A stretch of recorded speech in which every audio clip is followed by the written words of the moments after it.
All right. Welcome back, everybody, to another Future Focused, where we are living at the intersection of business technology and the human experience with the stated goal of trying to keep you 10 steps ahead of where things are at and also bringing some context into everything that's going on in the world.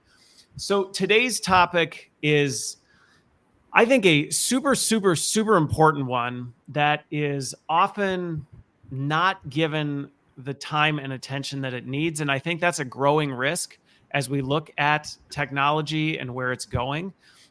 So the topic in particular is really, what are overdependence? What does it look like to be overdependent on technology? And so as this technology continues to evolve, as we continue having new things, how far is too far in terms of our dependence on it? But also, what are the risks associated with becoming really dependent on tech? What kind of risks are we creating for ourselves? And I think this is especially important because as we go down this path, we have a tendency to go, well, let's do it first and then look back and consider things. And we're going to talk today about what kind of risks we may be opening ourselves up to when we do this.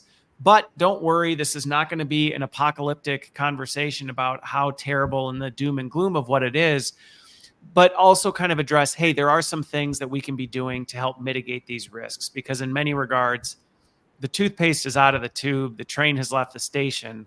Now we just need to kind of catch up and see what we can do to at least slow it down a bit. So to have that conversation with me, I'm joined by David Abodunrin, who is a cybersecurity program manager. And we met, David, we got connected. I don't remember how we ended up getting connected. I think it was through a PR person.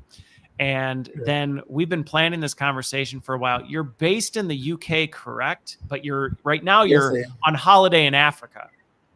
Yes, I am. Yes, I am. Yes, I am. Okay. Well, thank you for spending an hour with me on your vacation. You're too kind for doing that. Thank you so much for that. I'm excited to be here. Thank you for having me. Thank you for inviting me.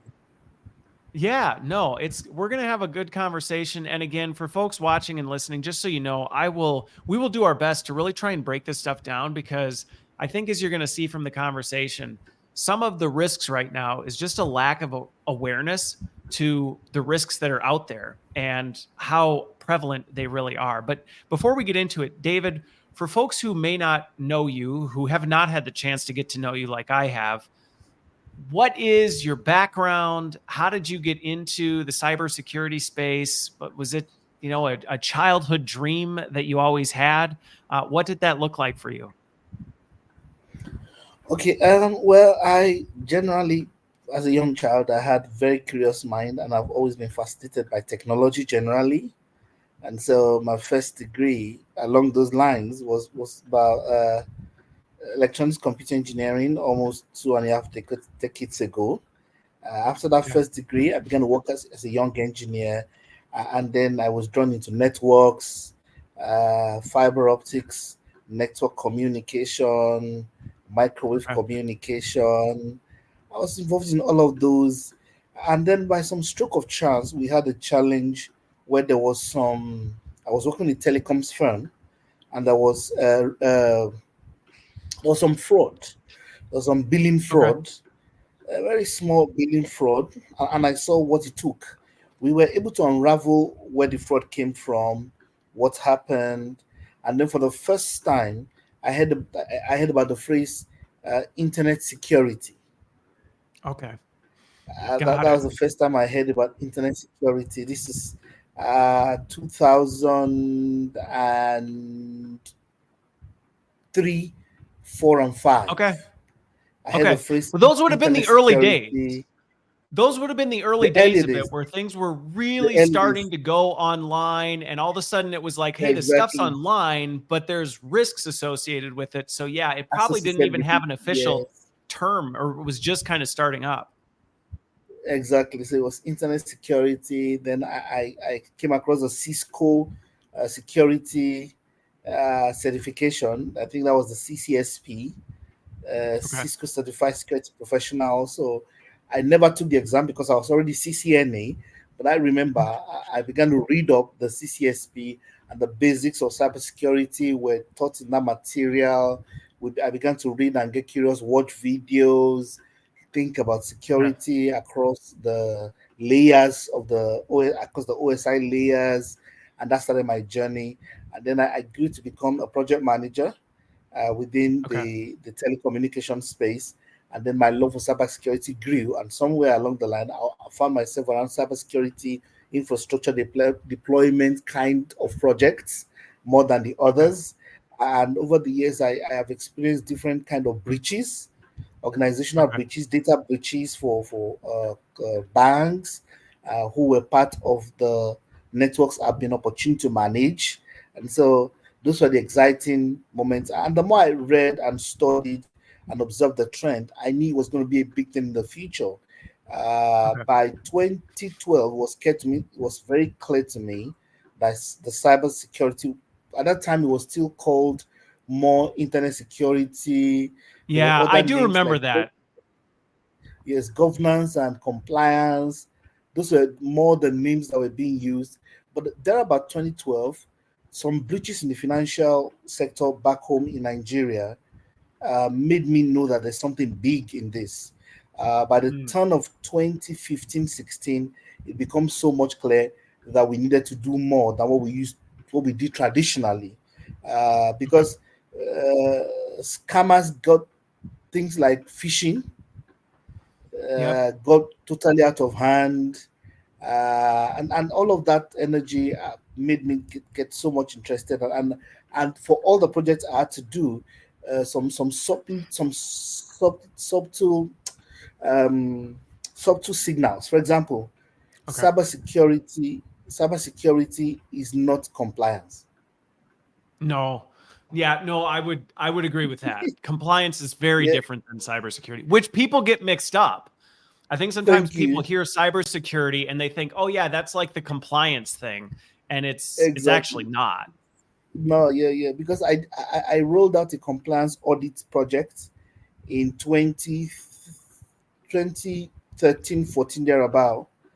And despite the compliance, the audit went through very well. Then there Okay. was a breach.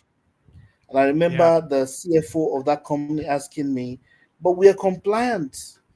We're very compliant. So, project manager, what happened?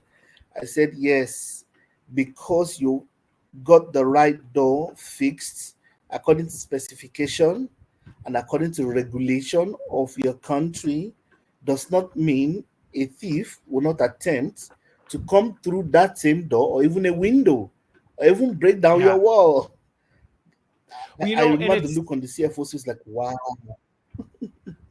and I think that's a really important call out as we start getting into these things, whether you're a executive in an organization or an individual, that like compliance to the regulations does not necessarily protect you from cybersecurity threats. Because to your point, it's like saying, well, I put a deadbolt on my front door, my house should be secure. And it's like, well, not necessarily. And especially with the way the technology is changing, just because something is in compliance does not mean you're impenetrable, which I'm sure you've seen that evolution, especially if you got into the space in the early 2000s.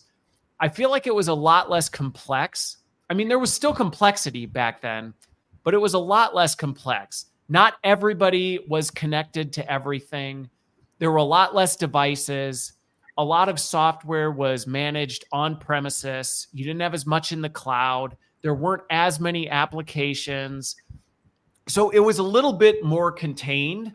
And so in the past, compliance still didn't protect you completely, but it got you further along than it does now. Now I feel like compliance is 10 steps behind because it's like, well, yeah, that keeps you compliant into this, but with the number of applications, the number of devices people are using, the number of different ways people are connected, it's massively more complex than it ever has been. I agree. I agree. Okay. I agree. And And it's scary what's about to happen in the future. yeah, well, let's talk a little bit about that, um, because I think I'm curious your take on this. But let's talk about the future in a couple of ways. So one, we talked just now about how the number of I want to talk about the overdependence piece because we can probably get to the AI thing a little bit about how that's probably also accelerating some of these things. But even over dependence, when we were backstage talking about this, we were talking about the fact that sometimes when we think about over dependence, we think about like screen time on our iPhone, where it's like, oh yeah, I really should spend less time on TikTok or something like that. And I guess that's part of it. But when we're talking about over dependence, we're talking about a lot more than that. And I don't think people always realize how connected we are. Is that a fair assessment? Yes, people underestimate how connected we are. We are the hyper connected yet not concerned generation. Okay. We are the hyper connected. I call us the hyper connected generation, yet no concentration. I call us the hyper connected generation, yet not concrete. I mean, and everybody and anybody is one letter, two letters on your keyboard away from you. Yet there is no moment of personal meaning. There is no Okay. moment of personal meaning. There's no soul. Hi, just on the keyboard. Hi, and you have access to 5,000 people on Facebook like that. On LinkedIn, you have access to thousands of people like that. On Instagram, thousands of people like that. And yet you still have needs in your life, and you still don't know who to talk to. That's hyper connection, but no value coming through the pipes. Okay. Okay. Well, While and I would agree. connectivity, Go continue. yes, while connectivity is a blessing of this generation, what is the value we are transmitting? Are we really transmitting more humanity or more humaneness? Do we have, I mean, people are committing suicide and they were still seen online 5 minutes ago, 3 minutes ago, 2 minutes ago. They still got friends online, thousands of them. Yet we are not even connecting well as human beings. But let's even leave that. The bigger concern for me is the volume of the opportunity, the use case for crimes that we're about to start having. The moment of the criminal, the moment where the criminal can have access to people's lives through or any other malicious personality, or the moment is about to balloon out of hands. Okay. Well, and on this one, because I think that we can talk about this, but going back even to the piece of connectedness, because I love that you hit on the fact that we're hyper connected and yet completely isolated. And I definitely see that happening a lot, where to your point, we've got thousands of friends and yet we have no one to talk to, which, going back to the cybersecurity point, can make you extremely vulnerable, because in that isolation, it's hard to know who really you're engaging with, and it makes you vulnerable because you have a desire for that connectedness. But something else we talked about backstage was, and I just actually, as we were getting started, was thinking about this, the number of ways we are connected to the internet that we may not even think about. I think about like your Ring camera or your thermostat or your Apple Watch, or I think you mentioned backstage, even a lot of your medical devices that are now all connected to devices that before, I mean, they were static devices. They didn't have an internet connection, and all of that is changing. And is that, when you say the risks are ballooning, are those some of the areas that you're talking about specifically?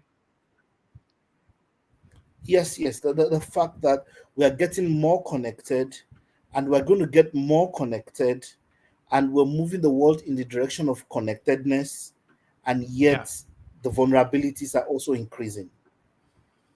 Okay. We are now more vulnerable in very many ways. Very many ways. I mean, the Internet of Things will lead us to have the whole of your house online on your mobile phone. But that's okay for technology. I want to be able to see my sitting room, turn on my TV to my favorite channels I'm working in, have my room at a certain temperature, have my gas running already, have the food in the microwave that I put in there to thaw at a certain time to prepare. I can literally start cooking in the coming future before I enter the house. No. Women will be able to. right in the You public can. I bus. mean, I know They'll you can have just your see oven. you. You can have your oven connected to the internet and put something in there so that you can Yeah, turn it on from your phone and cook your dinner without even being yeah, home. yeah. I mean, you're supposed to cook for 2 hours or let's say 1 hour dinner, and you're able to shorten that to 15 minutes because you're done for 5 minutes while you're commuting on the train. That's Yeah. powerful. And that's good. We're about to see connectedness and all of that there, and it's going to get heavy. But however, we are also creating moments for the cyber criminal. The cyber criminal has opportunity to do larger interface of harm. The interface of harm, the interfacing area where we could be harmed, just went up in geometric or terageometric progression. We will not It's proportions not just like a little proportional. bit up.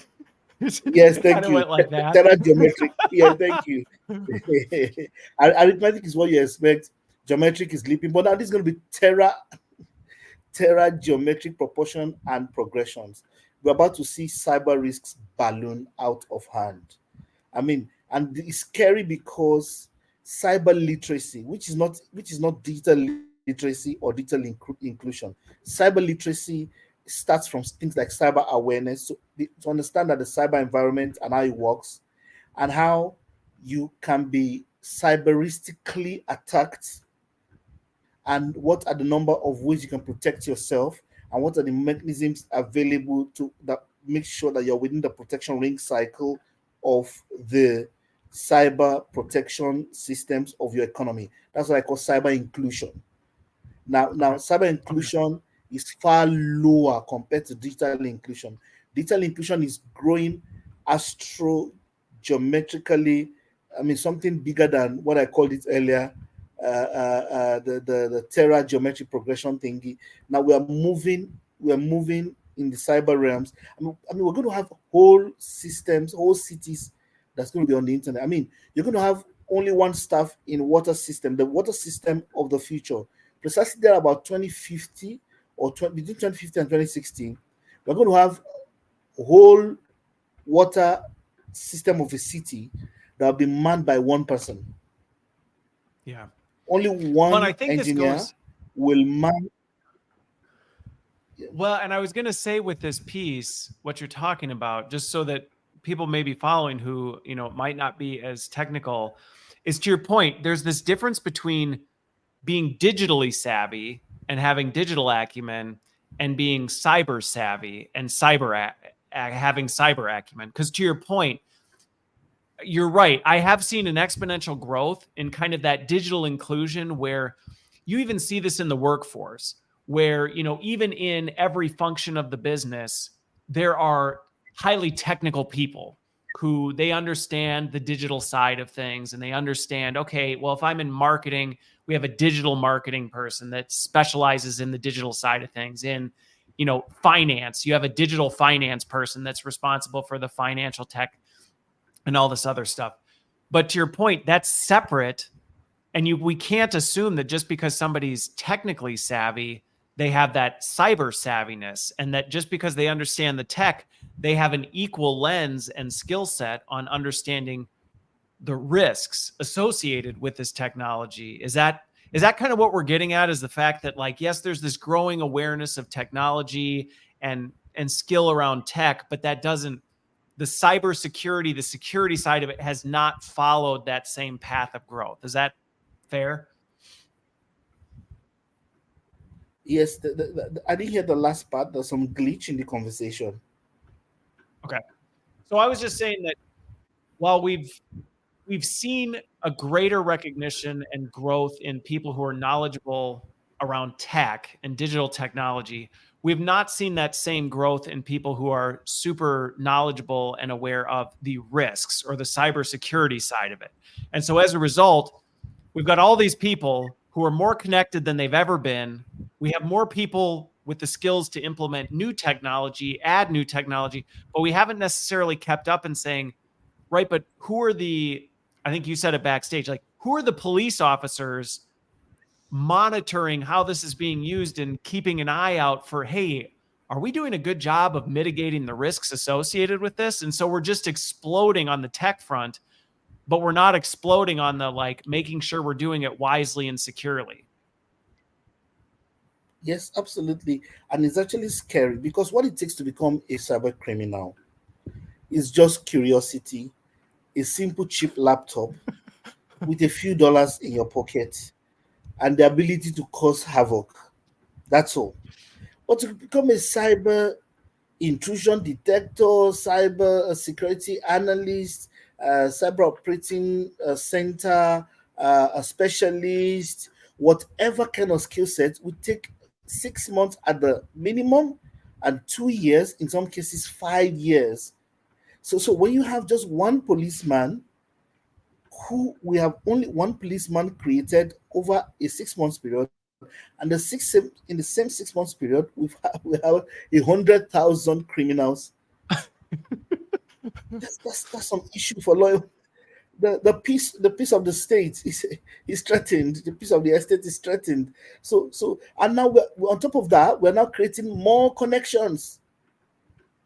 connections at rates that are insane. And we don't have and even the best AI machines, we still need competence for us to get used to them. The AI machine we need to learn.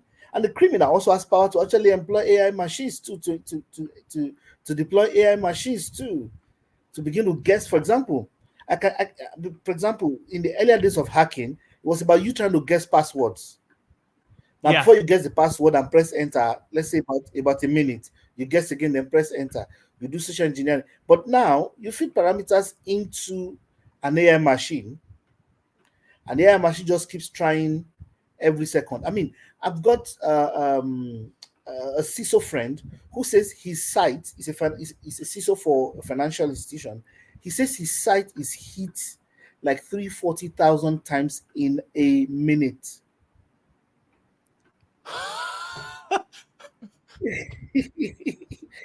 that is Okay. that is and one AI machine is streaming malicious signal to Yeah. his servers, to his firewalls, 340,000 times a minute. He said at times they can increase to 4 or 5. The day is coming when we're going to have more exploiting AI tools.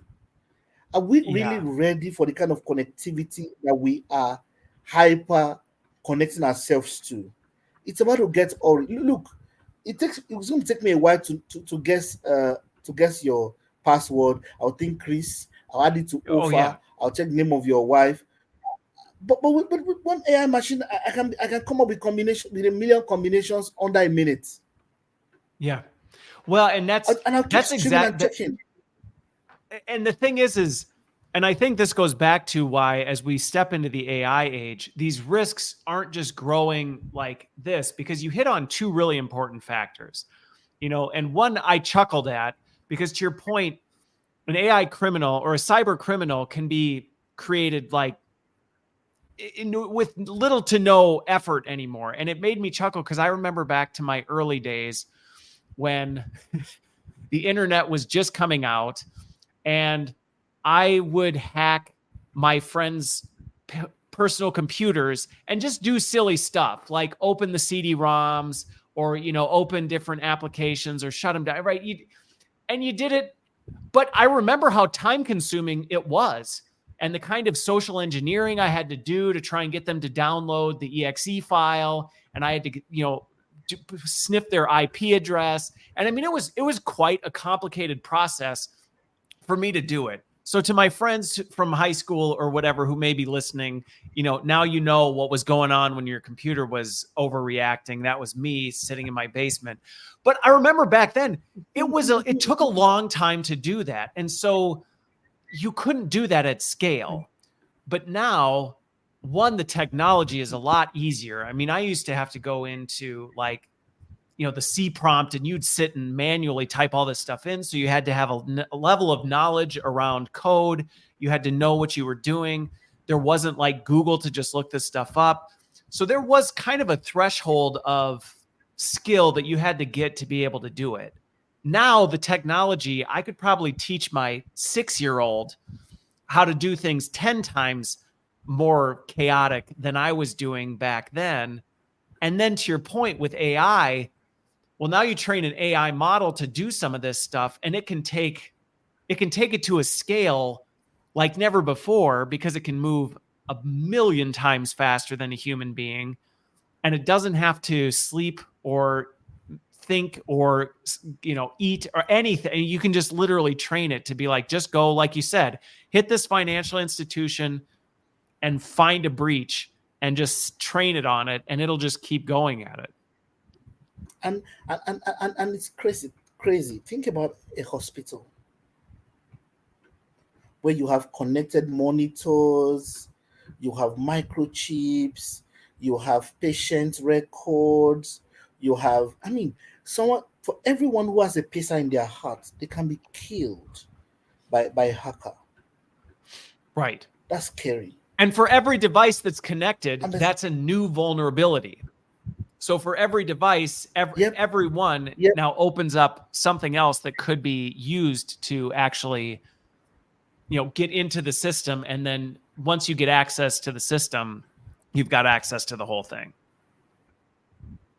Yeah, I got a website a few weeks ago. I got a website a few weeks ago that can get all the IPs of any device, the IP address of any category of device that's online. If you have a certain device online, all I need to do is to put the name of that device on that particular site. Then it gives me a list of all the IPs where that device, all the IPs of that device online all over the world, including the address, the geo positioning, the GPS pin location where those devices are. Now, that's because a every lot IP of address madness at once. It's going to give you all the IP addresses. Just for example, let's say it's a Sony camera, Sony Jeep, Sony something camera. Just put Sony camera online, and all the physical addresses and the details of where those Sony cameras are connected online at that moment. That site is going to generate for me, reverse look up all the IP addresses. Well, and again, and then from there, it is. And then on top of it, to your point, people don't realize that those IP addresses carry with them a lot of information. I mean, and really, when you start to think about, I mean, there's not only a ton of information. Yes. Go for it. What were you going to say? Yeah. If anyone has your public IP, the IP address by which you log on online, we know what can happen. There's a lot that can be said. Where your devices are per time can be located. All the devices connecting through that IP can be located. If you have really serious problems with government, some of those devices can be reverse inverted, and so they can be watching you through those IP addresses. You can be watched through your phone. If the FBI, any of those guys, any of those security, don't let me mention names here now, they literally will tune in through your phone and listen to you, to your TV, and we are all online. Majority of our cable services are now coming through the internet. Majority of our telephony services are now coming through IP. Yeah, it's crazy when you really start to think about it, because again, going back to it, I keep going down a trip of memory lane. But for those of you who've been around the block for a while, there was a time where you were only connected to the internet when you went and put that little thing in and listened to that 30-second annoying noise, bing, bing. And it was only when that was happening. You dialing. Right. You dialed in, and for those hours or whatever, you were connected to the internet. And then when your parents said, get off the computer, you were off the internet. The logout. And that was it. And when you came back on with a different IP address because you were coming through a different dial, where now basically everybody has this permanent device sitting in their house broadcasting a permanent IP address connected to basically every device in your house that again, it's like leaving your house wide open potentially and saying all my doors and windows are wide open for anybody who wants to come in and do anything. It doesn't take a sophisticated hacker to come in through that your IP modem and see what's going on in your house. It's not very difficult to do. The only engine room between that not happening, the only wall is the IP company, the telecoms provider. Okay. That's the real wall. Those are the guys who secure the modems. Again, again, a lot of breaches can happen to those guys too. Yes. Of course, service companies like Google, Amazon, the big giants like Microsoft are investing a lot in cybersecurity to ensure that Yep. the devices and the softwares aren't vulnerable. But at the same time, we have like what I mentioned about PESA. Just imagine there's a particular version of PESA that they said needed software upgrade a few months ago. And a software engineer who I know was saying that this is bloody risky. That if a threat actor had located that particular vulnerability before the patch was done, I should just Yep. imagine how many people can die. Yeah. Just load the malware into the server when those spaces where those spaces are connected, and that is the end of a lot of people all over the world using that Yeah. particular brand of pacer. So, like we said, if for example, I know that, for example, I know Chris's uncle, your uncle lives in, let's say, Orange County. I know the name of the street. I go online and I put the type of pacer that his name is on. With a little bit of social engineering, I can trace the pacer because I'll see the IP address now from that side I told you. I'll see the IP Yep. address. And by that IP address, I can look up the address of where that IP address is physically. So on that street in Orange County, you know where your uncle lives anyway. So easily we can say this is Chris's uncle. And the 80-year-old Yep. old man, his life may be cut short just because somebody had access to the brand of Pacer, which is available on his Yeah. medical record anyway, which probably is on his table in his house. There's a manual in his house somewhere. So it's getting how vulnerable we are in between social engineering and social re-engineering and social backward engineering, because you can actually Yeah. trace someone and look at someone. You can go on my LinkedIn profile. I'm going to see all the things I've done.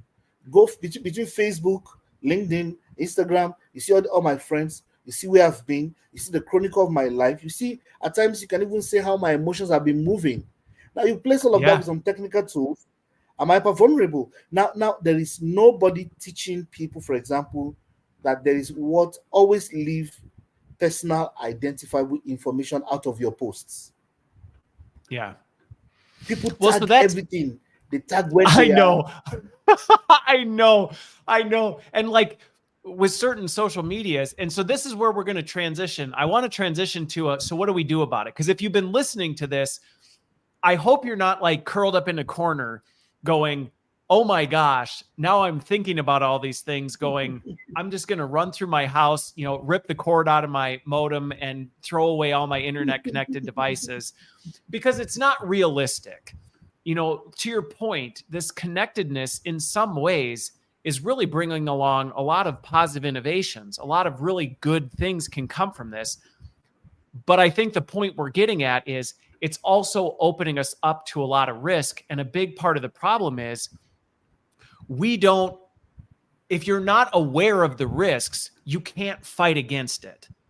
You can't do anything to protect yourself. And so our goal with this is to say, hey, hopefully the first half of this conversation, you've started to be thinking about, oh my goodness, this is serious in terms of how vulnerable we are, because we really are vulnerable. And the example you just gave of somebody, I was reading an article the other day where it was talking about the fact that wars will not be fought with guns and ammunition, and I think we're kind of already at that. Wars will be fought through the internet, because to your point, you could unleash a cyber attack and turn off a whole city's pacemakers or a company's entire list of pacemakers and wipe out a huge population with the click of a button. And why would you go to the effort of trying to, get bombs and ammunition and guns and have to go in guns a-blazing and fight against militaries when from your computer or your garage, you can sit at a computer and with a few key clicks,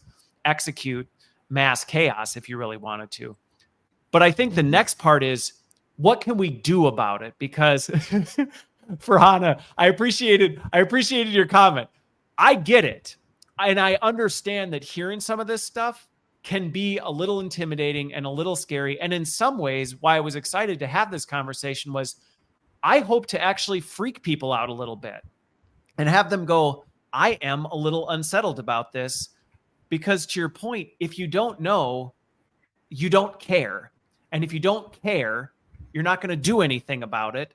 And you're just going to go along your business, connect more devices, make risky decisions, not thinking through the potential consequences. And you're also not going to advocate for your leaders, your organizations, for the tech companies to say, hey, you need to make sure if we're making these advancements, we are doing it thoughtfully and securely, because otherwise we are putting people in harm's way if we're not careful. So I kind of hope people are a little freaked out going, holy crap, this is serious. But now let's transition a little bit to what can we do to help mitigate some of these risks? And I'd like to approach it from both kind of a macro level and also a micro level of like on an individual level. But what are some of the things that you see that you say, hey, here's a way we can start to make steps to closing some of these gates and securing some of these opportunities? There's need to accelerate cyber awareness at a terra geometric rate. Cyber awareness needs to grow very fast. And that includes all the elements of media. That includes making it popular media mainstream info. We have to have TV series, drama, radio shows, sponsored by corporate and by governments, making cyber issues popular.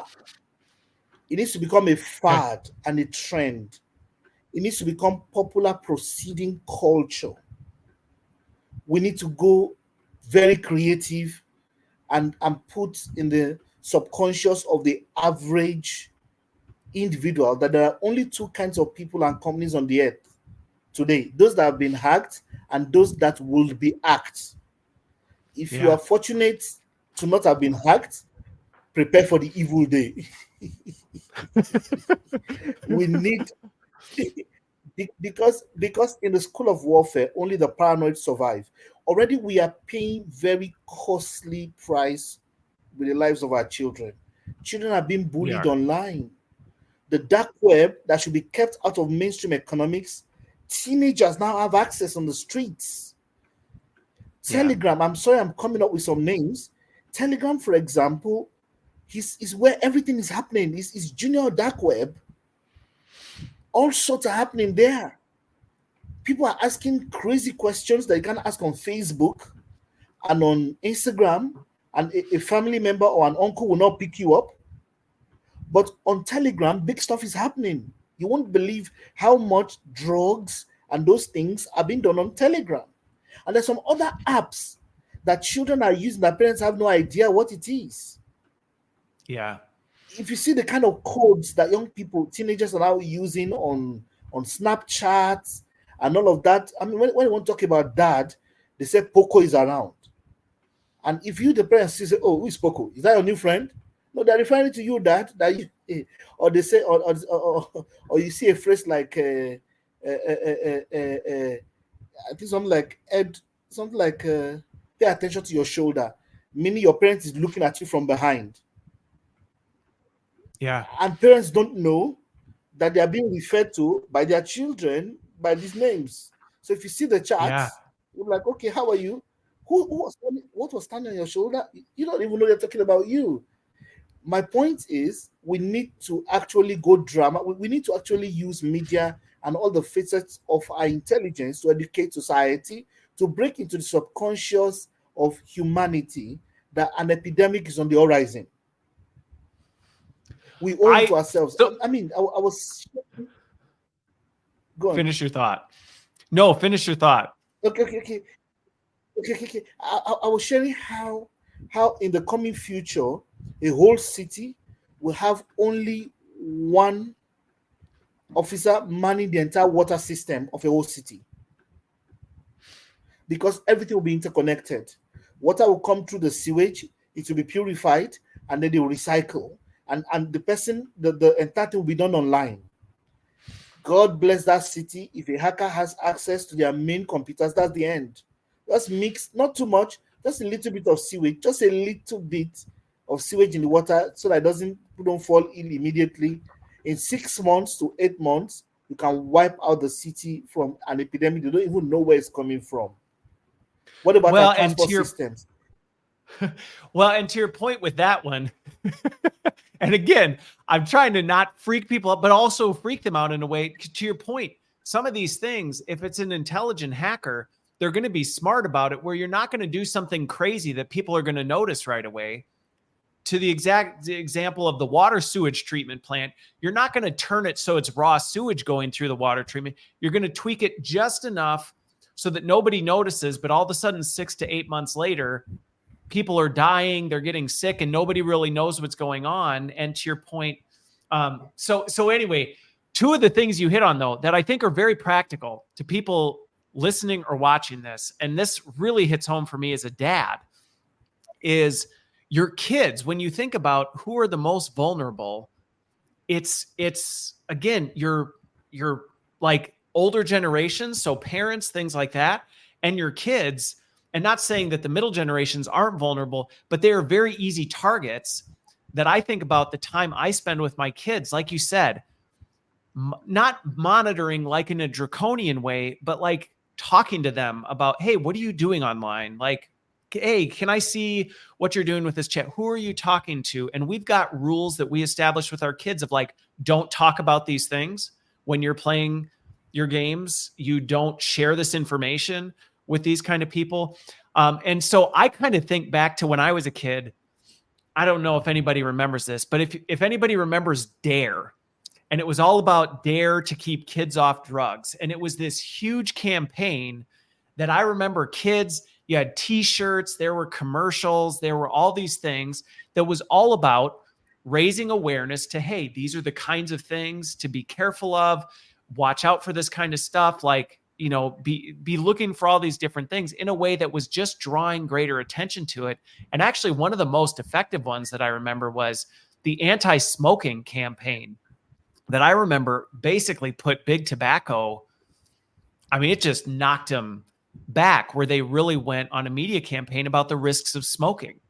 And it really shut down smoking and took it from kind of this mainstream, you know, you smoked on an airplane, it was no big deal, to all of a sudden it was like, oh, some people still did it, but it was nowhere near as big of a thing. But it really was kind of this guerrilla marketing to kind of just make people aware, not be ashamed of it, talk about what the real risks are, have open dialogue, talk about how it's constantly changing.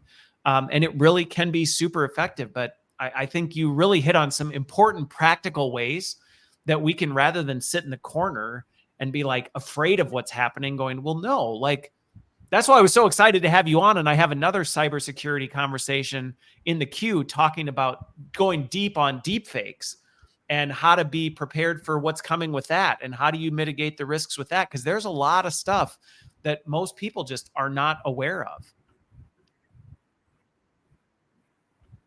Yep. And yes, the media has a lot to do. The other part of the conversation is that we need to begin to produce cyber defense professionals, which are the good guys, at a rate that is sufficient to protect us from the hyper-connectedness syndrome that we are about to experience. We owe it ourselves to create more avenues for development, and there's need for huge investment in cyber defense AI mechanisms and systems at the level of government grants. Financial institutions especially need to create budgets around cybersecurity and cyber defense, significant budgets for Okay. R&D, for research. We can't escape this. We can't escape in the coming world. We can't escape these things in the coming days, months, and years. We just must prepare for it. The third thing I like to say is that our institutions of learning, schools, must have cyber curriculum. What has happened to tobacco Okay. is amazing. You can, I mean, tobacco has now, I mean, the menace is over in quotes.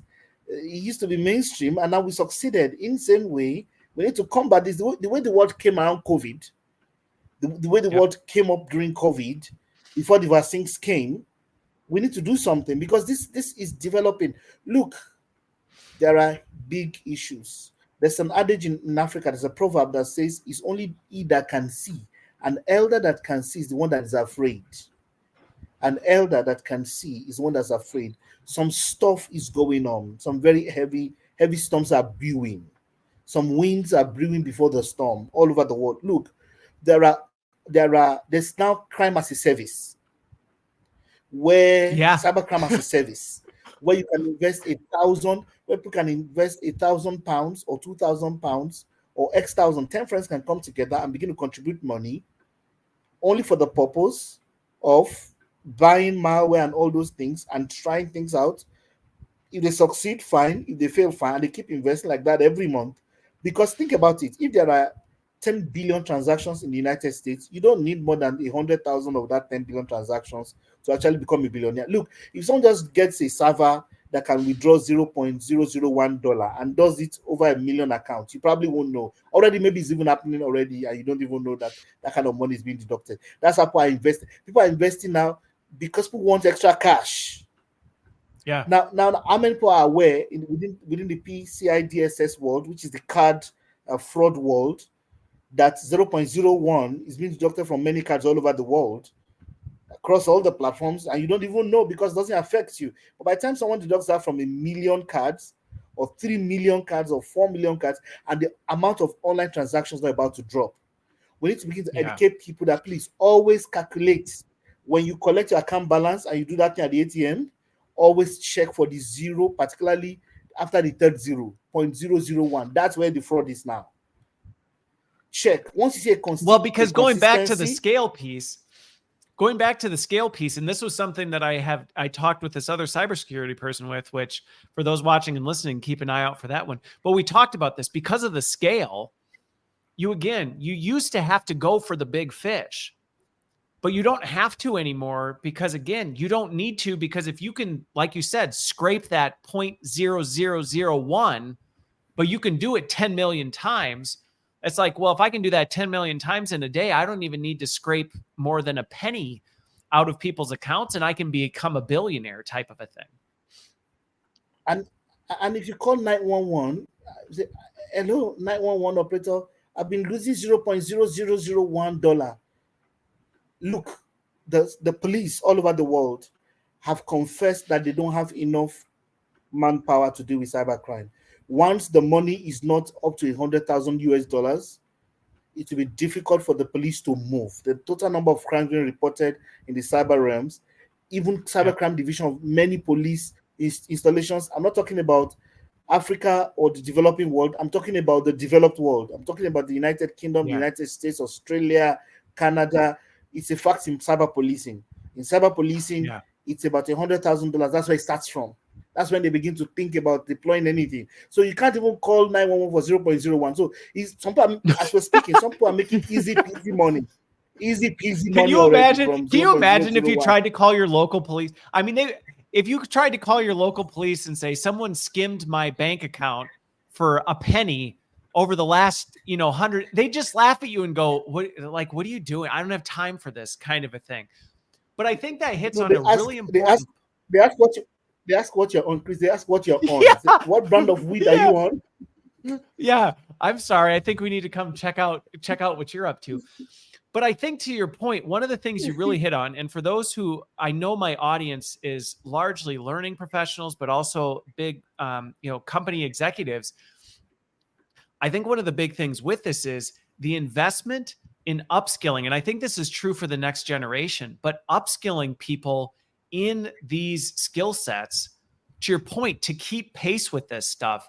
And there was a big movement in this in organizations on the tech front, where it was like, we need to upskill everybody in the organization around technology so they understand technology. But as we talked about in the beginning of this conversation, just because people understand technology does not mean they understand the security side of it. And that need to say, hey, we really need to prioritize professionals who really can be the cyber police, if you will, like you said. So there's enough police officers to actually do something about it, that are knowledgeable, that are skilled, that can actually lean into it. But in many ways, similar to like what we're prescribing in our schools, we should be doing that in organizations and really just societally, and saying, hey, we need people to have greater awareness to these things. They need to have the skills to know what to do, what to watch out for, how we can watch each other's back. And it's interesting, going back to something you said in the very beginning of this, you hinted on this in terms of how we're so connected yet so isolated. One of the big solutions to this is to be connected in the right ways, so that we're watching each other's backs, we're supporting each other, we're in many ways kind of linking arms and saying, hey, this is a real threat. This is not something, and it's interesting because in the United States, this year's an election year.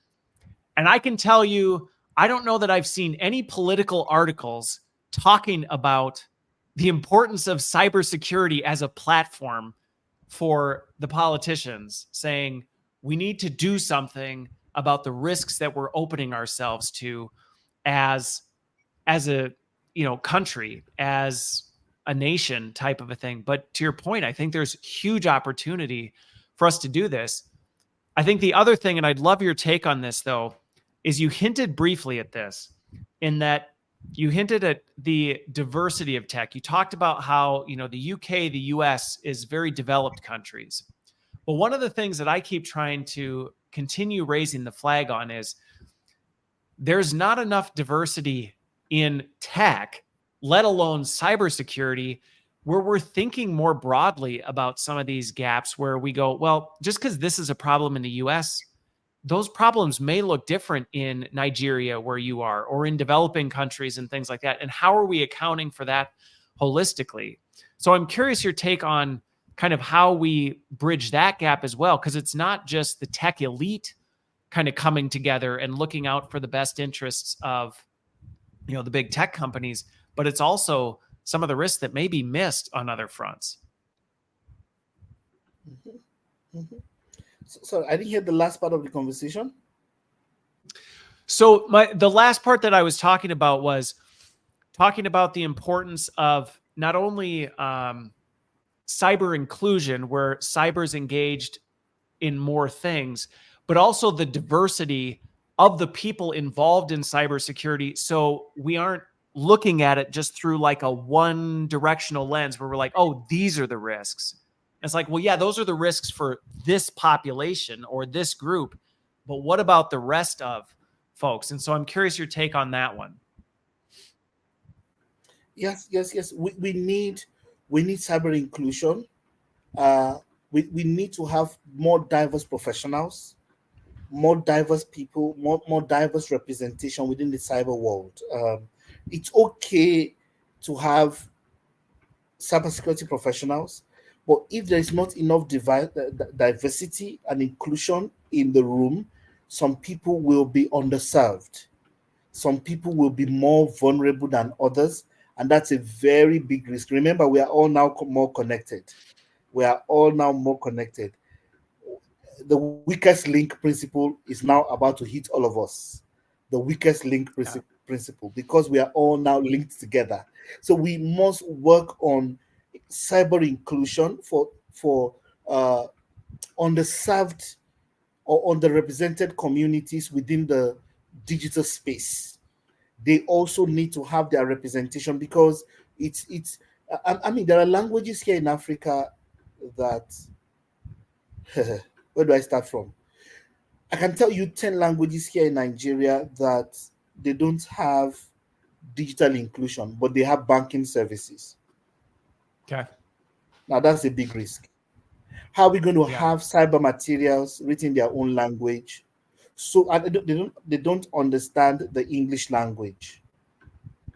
but they have a bank card. They have a bank ATM card. That's digital inclusion. That's financial inclusion right there. Good. But how do we communicate to them to be careful about their PIN numbers? How are we going to write the materials? How are we going to write the cyber Yeah. materials to them? Who is going to interpret the material to them? That's why we need someone who is of that tribe and origin to actually be a professional in the cyber realm to help us with them. Okay. Well, and I think to those points, one that is super, I'm very sensitive to this one. What scares me the most about where all this stuff is going and some of the risks is, you've mentioned this throughout, is it's often the most vulnerable people that are affected the worst by some of this stuff.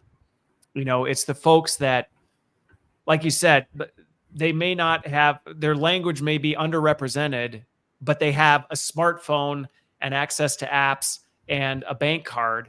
And so they may not necessarily have access to all the other resources that other folks might. And as a result, are easier to exploit. And I see this again. I think about, again, as a dad, kids are extremely vulnerable. They're on video games, they're doing these different things. They don't have the contextual awareness or the wisdom or just life experience to recognize, hey, that person that's asking you these really personal questions or wanting details about these certain things, that might not be that, peer of yours that you think it is, type of a thing. And it's very easy for those people to easily be targeted. And so I think, to your point, making sure that there is diverse voices representing the security conversation. So it's not just, oh, well, this is how we're thinking about it through this lens, because to your point, lots of people will be missed, and the people who will be missed are likely the most vulnerable, or at least at a much higher risk of being more vulnerable than the overrepresented populations. Yeah, it's very important. It's a major thing.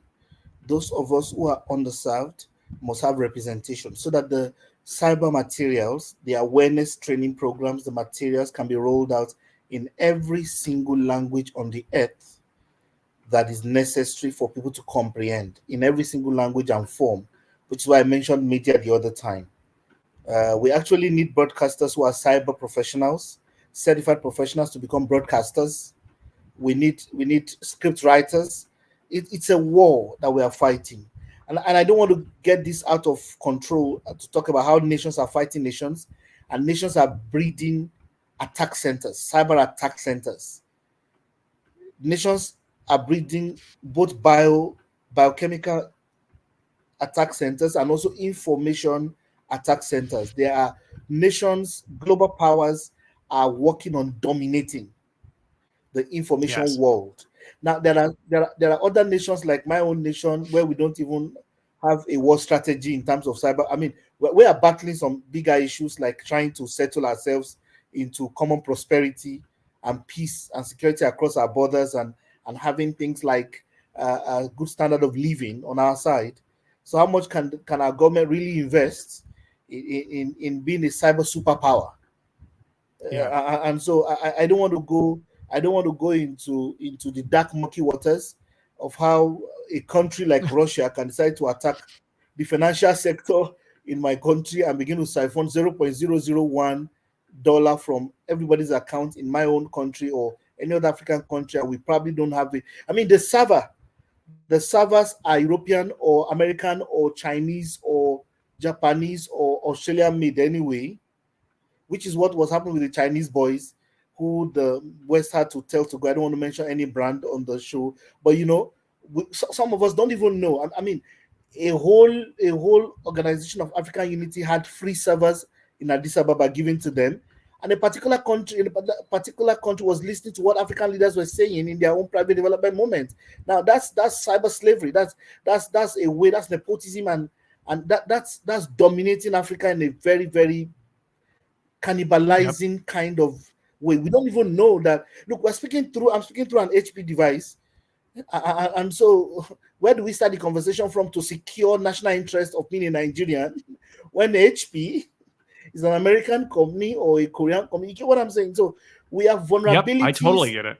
at a level that is actually somewhat melancholic, and governments of underserved or underdeveloped communities of the world, Africa and all other continents, or places where we need to develop our own indigenous solution because of national interest issues, so that we can be sure that we are safe.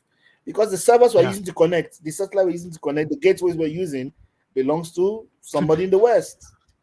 Right. And again, we could have a whole nother conversation about just this factor, but I think it further emphasizes how important it is for us to create awareness, to build skills in people globally, so that, to your point, instead of this dependence on all these other things where, again, it just makes you vulnerable. Because to your point, if you're an underdeveloped country that is, oh, this sounds, and we've seen this with social media, where social media is like, hey, we're just going to give you all this stuff for free. And it's like, but anything that's free, you're the product. So, like, what can come with these things? And I think that's the kind of awareness and skill development that can really help battle against some of these things, where we go, no, let's build up the infrastructure, the skills, the talent, the knowledge, and let's just go on a campaign to actually raise the tide, because ultimately everybody wins in this, and we start to balance the scales a bit. Because to your point, some of the scales are just getting so out of balance, and it's only going to get even more out of balance with the tech front. So I am so glad we had this conversation. And for Hannah, hopefully you don't move to Mars. Hopefully you don't feel like you need to move to Mars after this. For Hannah, she's moving to Mars. But I think there are some really practical steps that people can take. And so, while, again, part of the goal of this was to freak people out a little bit and go, holy crap, this is real and this is serious. Yes, it is. It is serious. It is real. It is something that every person, not just your cybersecurity officer or your, really techie neighbor, needs to be paying attention to. It's something everybody really should be paying attention to and going, hey, what can we do to raise our acumen, raise greater awareness, build the skills, build the next generation of people to help prepare us for this stuff. And so, this is one step, an important step in getting the message out there. So, David, I really appreciate you making the time. Like I said, you're on vacation, and here you came to talk about this. So thank you for doing that. And for folks listening, watching, share this episode, talk about it. Talk about it with folks. Talk about what you learned or some of the things. Ask questions, because to your point, the risk is huge. And we can't reverse it, but we can fight against it. I think there was a time, I came up the tobacco thing. There was a time where people were like, there's no stopping smoking. There's no stop. It's just too big. And guess what? We did it. We turned it. We fought against it. So we can do it. It's just, we've got to come together and be united in actually taking a stand against this in some really, really practical ways. So don't throw out all your devices. Don't delete the internet. I mean, I guess you can move to Mars, but then I don't know, I don't know how that'll work. But anyway, so thank you, David, for this. Yes, I'm excited. And for I forgot, I think it's Febana or Fehana, when she said she was moving to Mars. Yeah, for Hannah. I don't want to complicate the conversation. I don't want to complicate the conversation by saying that there's a whole new Fehana, there's a whole new concern that there may be out of space aliens that may be trying to dominate our planet in the cyber realms. This is in the military circle. There's a whole new, some energy around that. So that's dark humor for. Yeah, we won't open that floodgate at the end of this conversation. Well, no, but seriously, David. Awesome conversation. awesome conversation, and I so appreciate you making the time. And I really do hope that everybody listening or watching this, it's maybe freaked you out a little bit, made you think twice about it, but hopefully given you a bit of a path forward to go, okay, but this is something we can do something about, and we just need to work together to do it. And ultimately we can see a better future if we actually take it seriously. So David, thank you for being here. Thank you so much. I'm excited. Thank you so much for having me. And we should speak again soon. Thank you so much, so much. I appreciate every single moment. And hopefully this helps us to keep the world a safer place. Yes. Yes. That is the goal. So thank you again. Thanks everybody for watching and listening. Hopefully you found this helpful and challenging and exciting, and we will see you on the other side.